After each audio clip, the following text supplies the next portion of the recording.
Vamos abrir nossas Bíblias no Evangelho de Lucas, capítulo 1. Estaremos lendo os versos de 1 a 4. Lucas, capítulo 1, versos de 1 a 4. Veja se alguém ao seu lado precisa compartilhar da sua Bíblia no acompanhamento dessa leitura.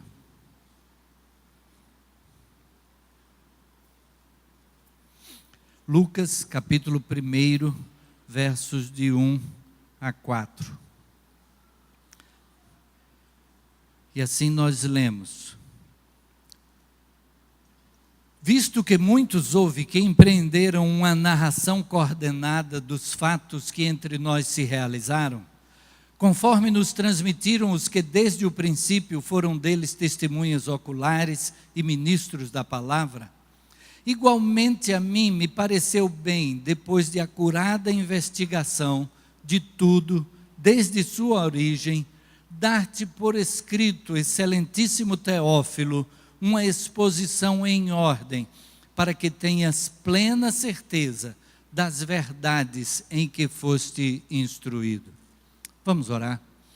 Senhor Deus, nesse momento em que lemos a Tua palavra, Pai, pedimos a direção do Teu Espírito para o entendimento do que Tu tens para nós nesse texto, outros textos que serão citados, que em tudo possamos estar sendo guiados pelo Teu Espírito, possamos ouvir a Tua voz naquilo que tens para nós nesta hora. É a oração que fazemos em nome de Jesus. Amém. Amém.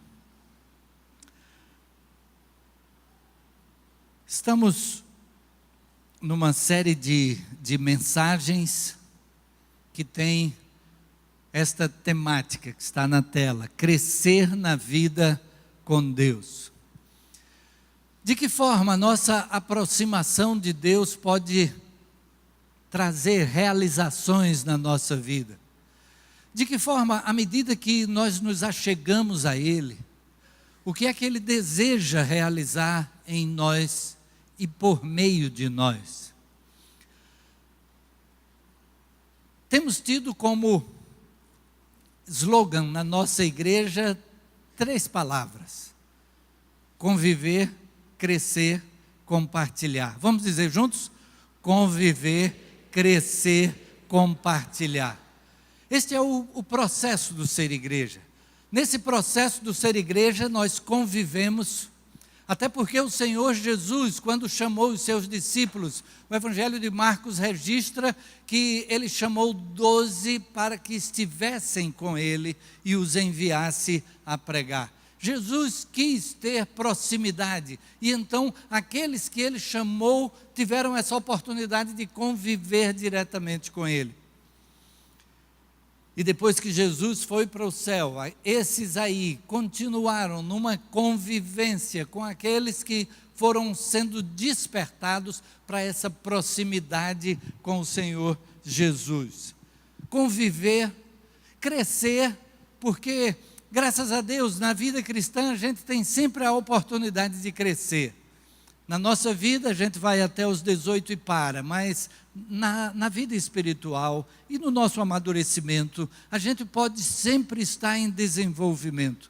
A gente precisa estar alguns passos à frente daquilo que já foi a nossa realidade. E compartilhar, no sentido de que aquilo que Deus coloca na nossa vida, a começar com os dons com que Ele nos capacita, esses dons devem ser colocados a serviço dos outros. Os dons devem ser colocados à disposição de Deus para que, por meio desses dons, Ele haja em nós e realize a sua obra. E graças a Deus que, pelo agir de Deus em nós, nós temos aquela promessa de que Deus é poderoso para fazer infinitamente mais do que tudo que pedimos ou pensamos, pelo seu poder que opera em nós. Podemos ser instrumentos de Deus na realização daquilo que Ele tem para nós. Eu gostaria de chamar a atenção nessa noite para o que foi a experiência de Lucas. Lucas, que escreveu este evangelho, como é que foi a experiência de aproximação com Deus e o que é que Deus realizou na sua vida. O que é que, então, teve de alcance essa proximidade com Deus? O que é que nós sabemos sobre Lucas? A tradição cristã diz que ele era natural de Antioquia da Síria. A gente tem Antioquia da Pisídia e Antioquia da Síria. Ele era natural de Antioquia da Síria, pelo que a tradição cristã afirma. Talvez ele fosse um discípulo de um dos apóstolos. Ele vem a afirmar, e a gente tem um pouco mais adiante a citação do texto em que ele, e mesmo no texto que nós lemos, ele já afirma isso, porque conforme nos transmitiram os que desde o princípio foram deles testemunhas oculares. E então ele está aqui dizendo que ele não esteve entre os que foram testemunhas oculares, mas que ele procurou pesquisar entre os que foram testemunhas oculares. Ele não esteve com Jesus Cristo no seu ministério, mas ele pôde ouvir de quem foi testemunha ocular. E então é possível que ele tenha sido um dos primeiros discípulos daquela igreja primitiva. Na palavra de Deus nós temos que ele era médico, e nós temos também o fato de que ele era um historiador. A Bíblia não diz que ele era um historiador, mas a maneira como ele narra é a maneira de um historiador. Ele faz questão de pontuar cada informação que traz com algo que situe na história. Ele diz que quando Jesus nasceu, quem era governador em tal lugar, e depois quem é que estava governando no período em que Jesus foi julgado e morto, e a história vai sendo amarrada à medida que informações que Lucas nos traz são consideradas. Ele era médico, Paulo vai se referir a ele como meu médico amado, e também um historiador. Ele tem o seu nome citado apenas 3 vezes no Novo Testamento. Em 3 epístolas, o apóstolo Paulo cita que Lucas está sendo seu companheiro. Naquele momento final de cada carta, quando ele faz aquelas saudações finais da carta, e então saúda-vos Lucas, o meu médico amado. E por 3 ocasiões o nome de Lucas é citado, em Colossenses 4,14, 2 Timóteo 4,11 e Filemão, verso 24. Ele não era judeu. Em Colossenses capítulo 4, versículos 10 e 11, o apóstolo Paulo diz que apenas 3 dos seus companheiros eram do judaísmo, eram da circuncisão. E então que mandavam saudação para aquela igreja de Colossos. E logo em seguida, no versículo 14, ele cita que Lucas está com ele e Demas também. E então Lucas não está entre aqueles que são citados como sendo os 3 únicos que, sendo da circuncisão, acompanham Paulo, que sendo judeus acompanham o apóstolo Paulo. E mesmo não sendo um judeu, mesmo não sendo um apóstolo, ele escreveu 2 dos maiores livros do Novo Testamento. E então o livro de Atos tem 28 capítulos, o livro de Mateus também tem 28 capítulos, e o livro de Lucas tem 24 capítulos. E então Lucas e Atos foram escritos por Lucas, e são 2 dos maiores livros no Novo Testamento. E aí, vamos ver a narrativa do Novo Testamento, o que é que diz a mais a respeito de Lucas. A gente vai ver que no texto que nós lemos, ele procurou saber mais acerca de Jesus, procurou conhecer melhor quem é Jesus. E quando nós procuramos por Jesus, nós achamos. Quando a gente busca conhecer mais a Deus e ao Senhor Jesus Cristo, Ele se revela a nós. ele abre o caminho, ele mostra aquilo que ele já tem deixado como registro na sua palavra. Ele coloca pessoas no nosso caminho que possam trazer esclarecimento. Aquele que busca, acha, diz a palavra de Deus. E assim ele foi procurar fazer essa investigação. E ele diz no verso 3 lido: a mim me pareceu bem, depois de acurada investigação de tudo, desde a sua origem, dar-te por escrito, excelentíssimo Teófilo, uma exposição em ordem, para que tenhas plena certeza das verdades em que foste instruído. Ele procurou se aprofundar. Ele teve contato com apóstolos. Ele teve contato com pessoas de Jerusalém que haviam convivido com o Senhor Jesus. Ele teve então a oportunidade de fazer entrevistas, de buscar informações, de tal maneira que há fatos na vida de Jesus que só Lucas registra em seu evangelho. E então ele precisou fazer essa busca, essa pesquisa, conhecer mais aprofundadamente a respeito do Senhor Jesus Cristo. E aí a gente se pergunta como tem sido a nossa busca pelo que Deus já deixou para nós na sua palavra. Lucas não tinha essa palavra, mas ele foi, como a gente diz, à cata. Ele foi buscar na origem. Ele foi buscar daqueles que conviveram com Jesus, de que maneira é que ele poderia extrair mais informações a respeito do ministério do Senhor Jesus Cristo. E ele, quando então diz que faz essa descrição em ordem, ele está destinando isso a Teófilo. Não sabemos quem é esse Teófilo, ou mesmo se existiu esse Teófilo. Teófilo era um nome próprio, mas também é uma palavra que significa amigo de Deus, amado por Deus. E pode ser que Lucas tenha utilizado esse nome endereçando a nós, endereçando a qualquer um que tenha interesse em conhecer a respeito de Jesus Cristo. E ele faz esta narrativa, e nós temos o Evangelho de Lucas sendo lido nesses últimos 2000 anos, por pessoas que procuram se colocar na condição de amigo de Deus.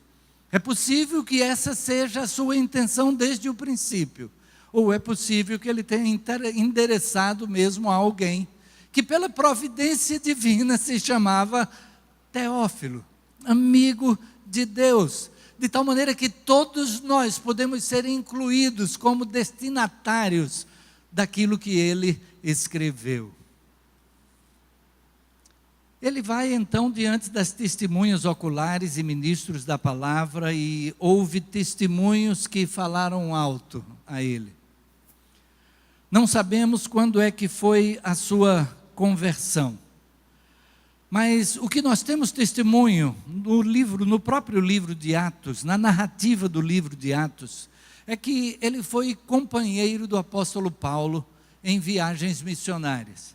E se nós abrirmos no capítulo 16 do livro de Atos, no versículo 10, a gente vai ter uma mudança na pessoa que está fazendo a narrativa. Que pessoa ele utiliza na construção das frases? Até aí, ele está usando a terceira pessoa do plural, ou terceira do singular. Ou ele se refere a Paulo na terceira do singular, ou se refere à equipe missionária na terceira do plural.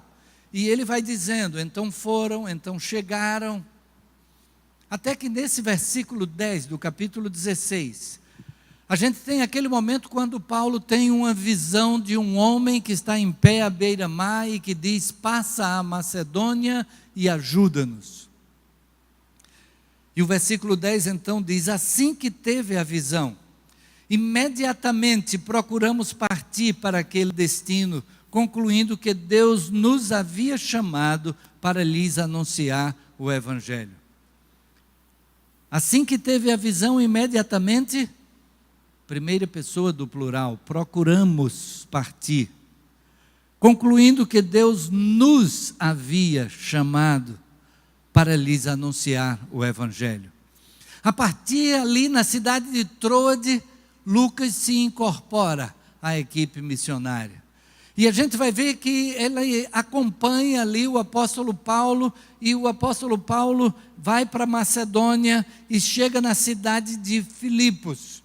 E ali na cidade de Filipos parece que Lucas fica. Quando Paulo parte, Lucas fica. A narrativa mostra que, mais uma vez, ele faz a concordância com a terceira pessoa do plural e não mais a primeira do plural. Mas, algum tempo depois, na segunda viagem missionária, Paulo passa novamente em Filipos. E se a gente for ver capítulo 20, versículo 6, a gente vai ver que Lucas, mais uma vez, vem junto com o apóstolo Paulo. De fato, é na terceira viagem missionária.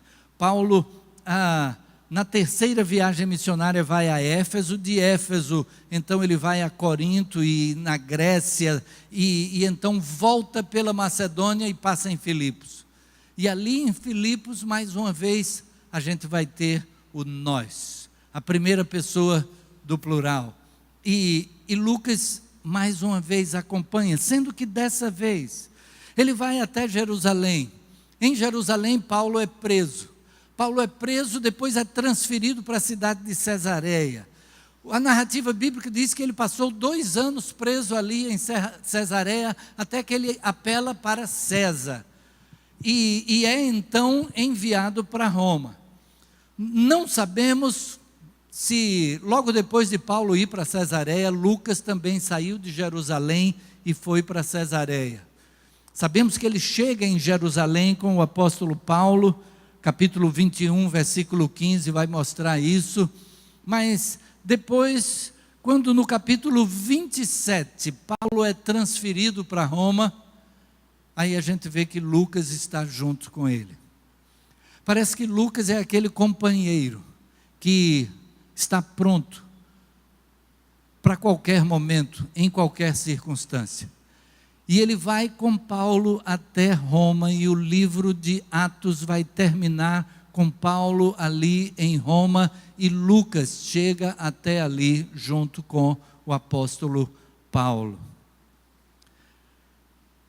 Essa experiência com Paulo faz com que ele tenha contato também com muita coisa a respeito do Senhor Jesus, que trouxe subsídio para aquilo que ele buscava, de conhecer melhor a Jesus. Ele escreveu então 2 livros. Toda a experiência vivenciada, tudo aquilo que ele pôde coletar, fez com que ele desejasse compartilhar com outras pessoas. Ele escreve 2 livros, mas nesses 2 livros ele não escreve sobre si mesmo. A gente não tem sequer a citação do nome dele nesses livros. A única coisa é que nesse livro de Atos a gente tem esses momentos, como mencionamos, em que ele demonstra que ele estava incluído na equipe missionária. Mas ele escreve esses 2 livros a respeito de 2 ações de Deus. A primeira é sobre os atos do Filho de Deus. A gente pode dizer que aquele evangelho que leva o seu nome, ele tem ali registrado o que é que Jesus fez. E então, aquilo que Jesus fez do nascimento até a morte, ressurreição e subida ao céu. Isso é o que fez diferença na vida de Lucas. Lucas, que era um médico, poderia estar atuando na cidade onde estivesse, mas ele abre mão de tudo e acompanha Paulo na viagem missionária, porque aquilo que ele viu em Jesus fez com que ele entendesse que valia a pena abrir mão de qualquer outra coisa, para cumprir aquilo que Jesus deixou como missão. E cada um tem a oportunidade de cumprir a sua missão da maneira como Deus o chamou, da maneira como Deus o fez, da maneira como Ele tem falado a cada coração. E o Senhor Jesus Cristo disse que para segui-lo é necessário negar a si mesmo, tomar a sua cruz e então segui-lo. Sendo que esse tomar a cruz de Cristo significa cumprir cada um aquilo que, como missão, Cristo teve na cruz. A cruz foi a missão que Jesus recebeu do Pai. Tomar a cruz é então o cumprimento da missão que cada um de nós recebeu do Pai.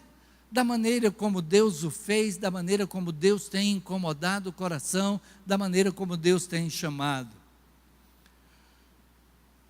Paulo e Barnabé estavam na cidade de Antioquia, e aí liderando uma igreja que estava em expansão. Aquela igreja estava formando novos líderes, e aí a gente tem no capítulo 13 do livro de Atos a menção de que havia 5 líderes principais naquela igreja. E de repente, aqueles homens estão em oração, e o Espírito Santo diz: separai-me a Barnabé e a Saulo para a obra que eu os tenho chamado. E aquela igreja imediatamente impõe as mãos sobre os dois e os envia. E é interessante que naquele momento o registro da palavra de Deus diz: separai-me a Barnabé e a Saulo para a obra a que os tenho chamado. O chamado já tinha chegado no coração de cada um. Agora o Senhor mostra à igreja que a igreja deveria enviar aqueles dois a quem Deus já havia chamado. Eu creio firmemente que o incômodo no coração de Saulo e de Barnabé era a respeito das demais cidades. Eles estavam ali em Antioquia compartilhando o Evangelho. Mas quantas outras cidades em toda aquela região precisavam também ouvir? E eu creio que então Deus estava incomodando o coração daqueles seus 2 servos.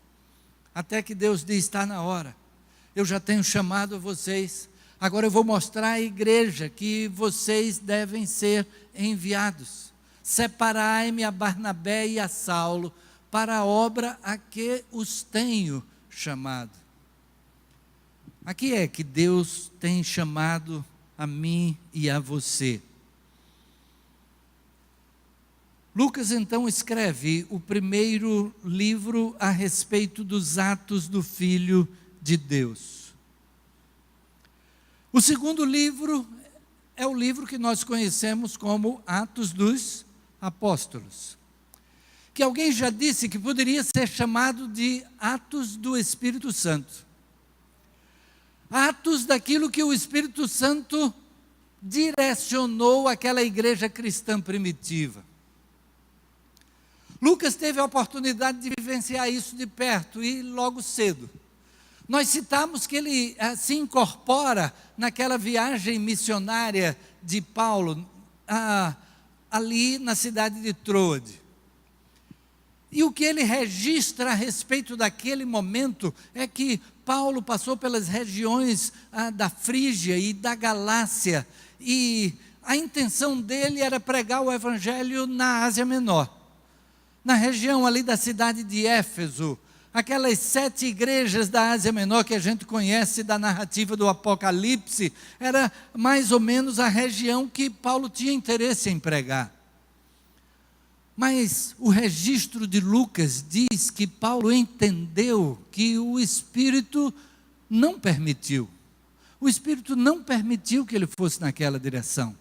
Ele continua em frente e pensa em ir para a região da Bitínia, a região onde hoje temos Istambul, aquela região que estava à sua direita. No caminho que ele estava desenvolvendo, a Ásia Menor estava à sua esquerda, a Bitínia estava à sua direita, mas o registro de Lucas diz mais uma vez que o Espírito do Senhor Jesus não permitiu que fosse assim. E eu fico imaginando como estava a cabeça de Paulo, porque ele diz, bem, Deus está dizendo que não é para ir para cá, Deus está dizendo que não é para ir para cá, eu estou indo em frente então. E ele chega na cidade de Troade, e ali então Deus dá uma visão a Paulo, passa a Macedônia e ajuda-nos. Lucas teve o testemunho de que aqueles atos dos apóstolos eram atos daquilo que o Espírito ia colocando em cada um deles. Particularmente, ele foca nas duas terças partes finais do livro, no ministério do apóstolo Paulo. A gente pode dizer um pouco mais da metade do livro no ministério do apóstolo Paulo. Mas na primeira metade ele vai narrar tudo aquilo que foi realizado também pelo agir do Espírito. Capítulo 3, a gente tem Pedro e João que vão entrando no templo pela porta chamada Formosa.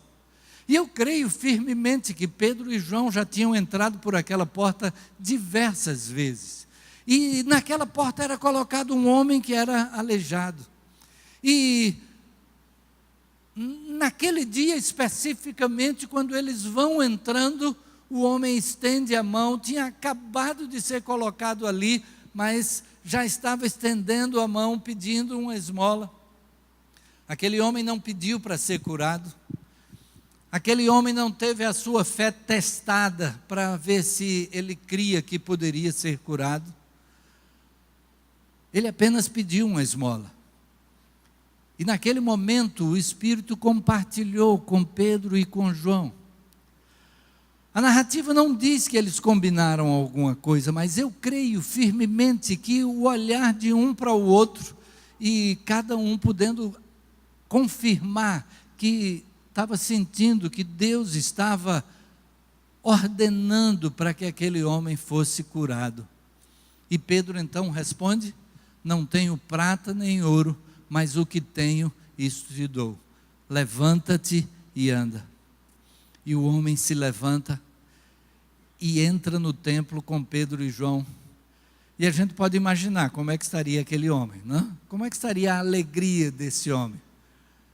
Lucas registra que ele entrou no templo aos pulos. Você está num templo, na adoração, e de repente entra um homem saltando. E as pessoas ficam se perguntando, o que é que está acontecendo? E reconhecem que aquele era o mesmo que vivia pedindo esmolas, mas agora está ali curado. E Pedro usa da palavra e prega o evangelho ali a uma multidão. Porque o Espírito conduziu nessa direção.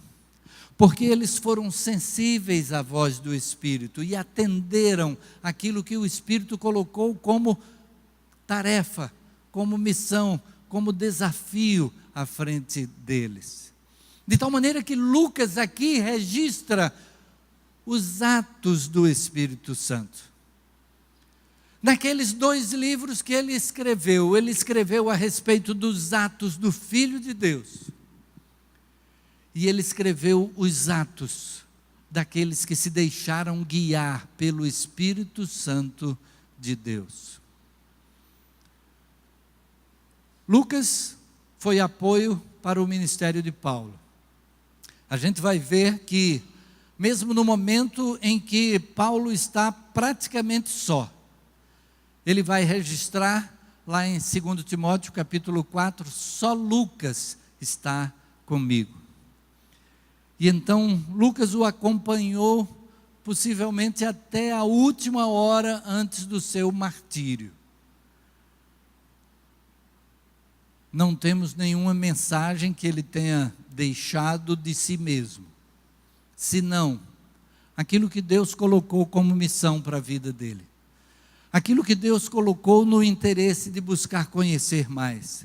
Aquilo que Deus colocou no interesse de cumprir aquilo que fosse a vontade de Deus para a sua vida. E ele então nos deixou esse legado.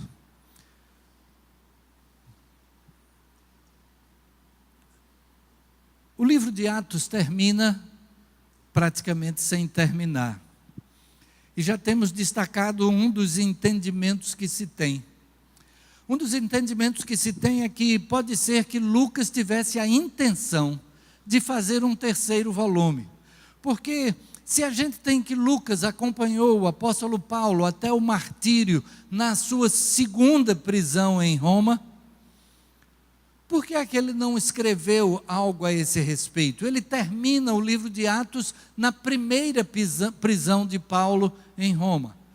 Ele não conta aonde é que Paulo saiu para pregar ainda, ele não conta o que é que Paulo ainda fez, mas a gente sabe que ele acompanhou o ministério de Paulo até o final.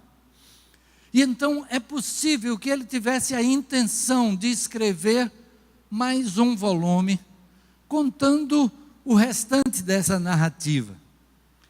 Há quem diga também que pode ser que ele tenha escrito, e que esse livro se extraviou, e que esse livro não permaneceu até nós. A gente pode dizer que aprove a Deus que esse livro não permanecesse até nós. Deus quis que fosse assim. Se ele escreveu, Deus fez com que esse livro não perdurasse aos séculos. Porque o entendimento é de que o terceiro volume de Lucas, quem tem a caneta somos nós. Quem tem a responsabilidade da escrita é cada um de nós. Os atos daqueles que seguiram a Jesus agora estão nas nossas mãos. Nós é que estamos realizando a vontade de Deus no mundo. Somos instrumentos de Deus para a realização da vontade dele no mundo. E então, mesmo que Lucas tenha escrito, o livro parece terminar interminado, para que nós sejamos despertados a fazer a nossa parte. Há movimentos como há um movimento chamado de Atos 29. Atos 29 por quê? Porque é aquilo que todos nós estamos escrevendo, é a partir do capítulo 28, onde Lucas encerra a sua narrativa. E ao longo dos séculos, a igreja tem escrito com suas vidas aquilo que o Senhor tem e teve e terá diante da sua igreja como missão. O que é que nós podemos dizer a respeito do crescer na vida com Deus? É que Lucas procurou esse crescimento. Lucas procurou esse crescimento na maneira como ele buscou compreender melhor quem é Jesus Cristo, conhecer mais a respeito de Jesus. E nós podemos fazer o mesmo. Nós podemos fazer ao estudarmos não apenas os evangelhos, mas o Senhor Jesus se revela também no restante do Novo Testamento. O Senhor Jesus se colocou, hoje pela manhã tivemos a pregação da mensagem pelo pastor Nelson, e ele falou a respeito do livro dos Salmos, particularmente o Salmo 23, mas pincelando diversos outros salmos, como salmos em que o Senhor Jesus repetiu frases que estavam registradas lá no livro dos Salmos, mas que diziam respeito à sua pessoa. Aquilo que estava previsto que aconteceria, mas que nós temos a realidade, o entendimento de a que é que se referia em Jesus Cristo. E então, desde o Antigo Testamento até o livro de Apocalipse, que podemos compreender melhor quem é Jesus, compreender mais sobre o amor de Deus, os propósitos de Deus. Lucas procurou crescer na vida com Deus, à medida que procurou conhecer mais a Deus. Oséias vai nos aconselhar: conhecei e prossegui em conhecer ao Senhor. Mas ele também cresceu à medida que ocupou os espaços que Deus colocou diante dele, em que ele aceitou os desafios que Deus colocou diante dele. Quando ele teve a oportunidade de unir-se a Paulo e Silas naquela viagem missionária, ele estava cumprindo com aquilo que Deus tinha para ele. De que maneira podemos crescer na vida com Deus? A exemplo daquilo que Lucas fez. A gente pode dizer que, probabilisticamente, Lucas não era a pessoa certa. Ele não era judeu, ele não tinha convivido com Jesus, ele estava pegando o bonde andando, se a gente pode dizer assim. Mas ele nos deixou um legado que permanece através dos séculos. Quantas informações sobre Jesus que nós temos no seu Evangelho. Quantas informações sobre a igreja cristã primitiva que nós temos no livro de Atos. Aquele improvável que era Lucas, mas que aceitou aquilo que Deus colocou diante dele. Cumpriu a sua missão. E a sua missão atinge a nós 2000 anos depois. Talvez você se ache um improvável. Talvez você pense assim, mas pastor, Lucas era um médico, Lucas era um historiador, um médico improvável, um historiador improvável, mas diante do direcionamento de Deus, realizou tudo aquilo que Deus tinha para ele, porque Deus é poderoso para fazer infinitamente mais do que tudo que pedimos ou pensamos, pelo seu poder que opera em nós.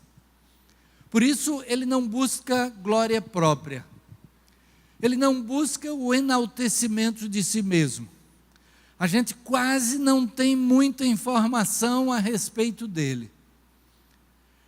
Ele coloca em evidência o Senhor Jesus, ele coloca em evidência o agir do Espírito no meio da igreja, e ele pode ficar numa posição secundária, um coadjuvante, mas que é instrumento de Deus para aquilo que Deus tinha para ele. O que é que Deus tem para cada um de nós?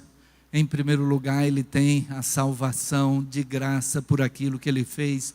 Lucas escreveu sobre isso, desde o nascimento de Jesus até a crucificação, a morte de Jesus, sepultamento, ressurreição, ascensão ao céu, confirmando que Jesus é Salvador, confirmando que aquilo que ele colocou no começo do livro, de que Jesus traria salvação ao seu povo, aquela criança que nasceu lá na manjedoura, agora é aquele que morreu e ressuscitou, e promete que a vontade do Pai é esta, que todo aquele que vê o Filho e crê nele, tenha a vida eterna, e eu o ressuscitarei no último dia, diz o Senhor Jesus.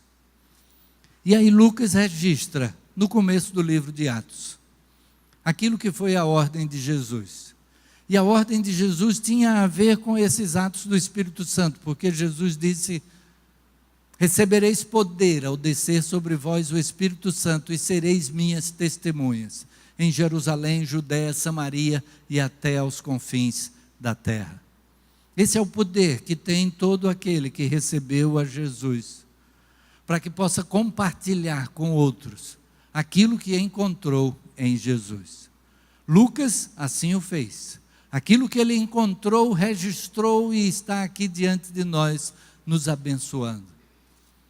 E quantas pessoas poderão ser abençoadas pela nossa vida? Baixe sua cabeça, feche seus olhos. Talvez você entrou aqui nessa noite ainda sem ter certeza da sua salvação. A mensagem de salvação foi o que mudou totalmente a vida de Lucas. Ele abriu mão de qualquer outra coisa ao ter o conhecimento de que Jesus já pagou o preço pelos nossos pecados, de que a salvação já foi realizada na cruz, e que Jesus oferece de graça a todo aquele que crê. E ele empenhou a sua vida em testemunhar a esse respeito. em compartilhar. E a mensagem que ele deixou para nós tem sido transmitida ao longo dos séculos, nesses últimos 2000 anos. Chegou até nós, chegou até você. E o que Deus tem para você é, em primeiro lugar, salvação, vida eterna, de graça, por meio da fé de que Cristo já pagou o preço. E basta você entregar a sua vida nas mãos dele.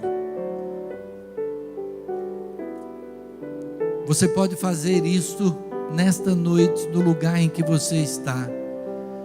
E do seu coração para o coração de Deus, você dizer: sim, Deus, eu quero que Jesus seja o meu Senhor. Sim, eu quero que aquilo que Cristo fez na cruz tenha valor para a minha vida. E essa entrega é o suficiente. E essa entrega é a entrega de quem faz como Lucas, que colocou a vida à disposição de Jesus, para aquilo que Jesus orientasse, direcionasse. Se você deseja fazê-lo, diga isso. Diga: Jesus, eu recebo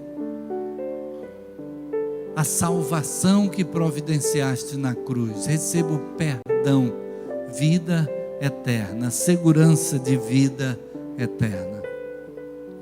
E a cada um que já recebeu a Jesus, o desafio do exemplo que Lucas deixa para nós, de alguém improvável, mas que nas mãos de Deus realizou algo extraordinário, que prevalece aos séculos e chegou até nós.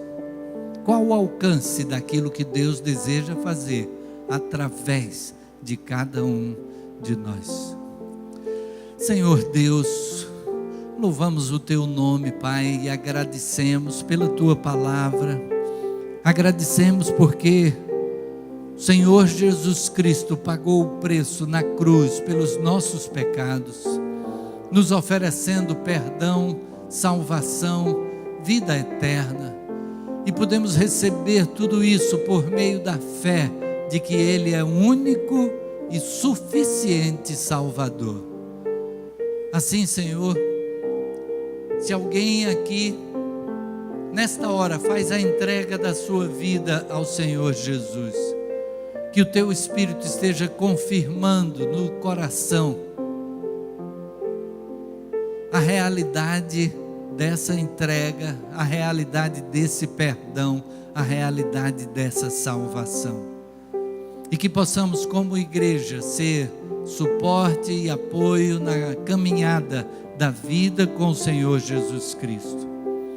Também, Pai, a cada um de nós que já tem a Teu Filho Jesus como Salvador, que possamos estar buscando crescer na vida contigo, crescer no conhecimento a Teu respeito, no estudo da Tua palavra, na oração, na dedicação de vida, buscando colocar em prática a Tua vontade, a exemplo daquilo que fez o Teu servo Lucas, e que Tu possas nos usar como instrumentos Teus, apesar de sermos falhos, apesar de sermos imperfeitos, mas o Teu agir em nós é que fará com que multiplique-se o alcance daquilo que temos como capacidade potencial, pelo Teu agir em nós.